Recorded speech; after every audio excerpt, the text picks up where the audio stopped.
जब वस्तु ब्रह्मावस्था में हो तब गति के समीकरण क्या होंगे।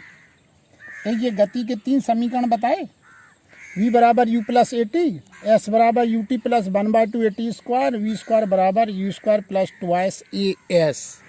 अभी हमने क्या बोला कि जब वस्तु ब्रह्मावस्था में, ब्रह्मावस्था का मतलब होता है रुकी हुई अवस्था, यानी रुकी हुई अवस्था में, तब उस पोजीशन में u का मान, ये आपका u दिया है, u का मान 0 होता है, u का मान 0 होता है। तब जो है आपके समीकरण बनेंगे। देखिए ये आपका है समीकरण, समझते जाना बेटा, समझते जाना। ये है आपका v बराबर u प्लस ए टी, ये गति का प्रथम समीकरण है, v बराबर u प्लस ए टी। अभी हमने कहा कि ब्रह्मावस्था में हो जब वस्तु तब गति का समीकरण का बनेगा, तो u का मान इस पोजीशन में आपका u का मान 0 होगा। इस समीकरण में आप u के जगह पे आप 0 रख देंगे, तो v बराबर u plus a T, v बराबर 0 प्लस ए टी, तो 0 माने कुछ भी नहीं, तब v बराबर ए टी, यानी v बराबर ए टी। ये जो है जब वस्तु ब्रह्मावस्था में होती है तब गति का समीकरण बना आपका v बराबर ए टी। पहली समीकरण की स्थिति ये बनी कब, जब वस्तु ब्रह्मावस्था में हो, यानी u का मान आपका 0 हो गया, तब यह कैलकुलेशन करने से आपका v बना v बराबर ए टी। इसी प्रकार से गति का दूसरा समीकरण ले लीजिए। देखिए s बराबर u t plus 1/2 a t square.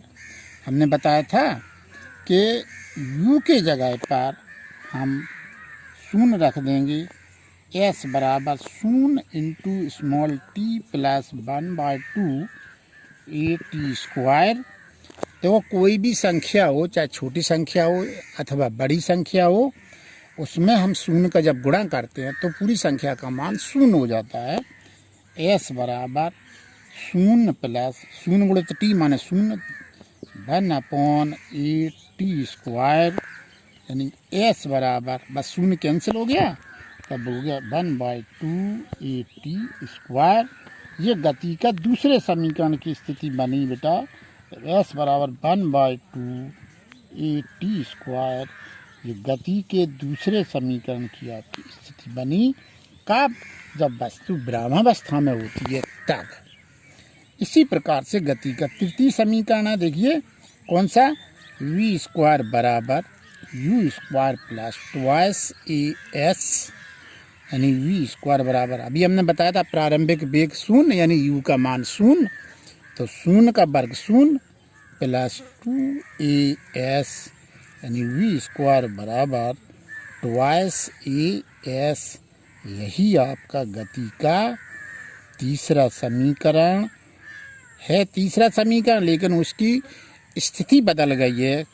स्थिति कैसी, प्रारंभिक वेग का मान 0 हो गया, यानी प्रारंभिक यानी u का मान 0, तब कैलकुलेशन करने से v स्क्वायर बराबर ट्वाइस ए एस।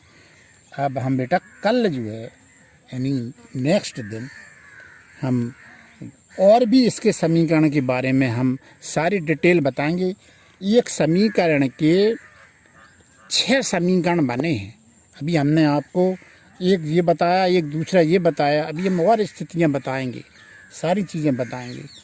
और आप लोग अपनी उत्तर पुस्तिका में देखिए, कैलकुलेशन कीजिए, अध्ययन कीजिए, और कोई प्रॉब्लम है तो हम आपको समय समय पर सॉल्व करते रहेंगे। That's all.